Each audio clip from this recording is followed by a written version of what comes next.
At Tehran University, students gathered to spell out the word blood in Farsi, demanding the fall of the Islamic regime. For 4 weeks, protests, many led by women, have gripped cities across Iran. It's really impressive that for them, the wall of fear has been completely destroyed, and they have increasingly nothing to lose, and therefore they are willing to persist. Past protests, such as the 2009 Green Movement, failed to bring down the government.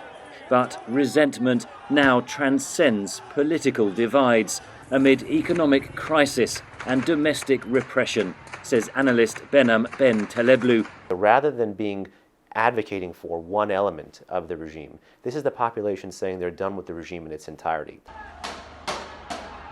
Dozens of protesters have been killed. The regime still has scope to crush the demonstrations, says Vaez.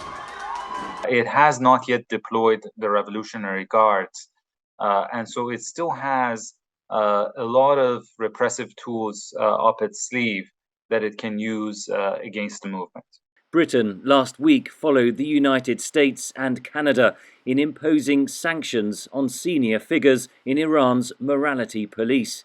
That needs to be expanded across the European Union.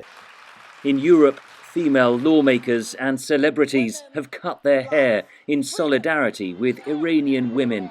There have been protests in several cities. We are here to be the voice of the people in Iran, and we are here to demand for the British government to speak up. The demonstrations come as the US and European powers negotiate with Tehran over a possible return to the 2015 nuclear deal. French President Emmanuel Macron Wednesday condemned Iran's crackdown, but said France was fighting to prevent nuclear proliferation. The nuclear talks have failed and should be abandoned, argues analyst Taleblu. That money, that deal, would enrich the regime's security apparatus, and that security apparatus is the same apparatus engaging in foreign aggression and in the domestic repression we've been seeing now for about 4 weeks.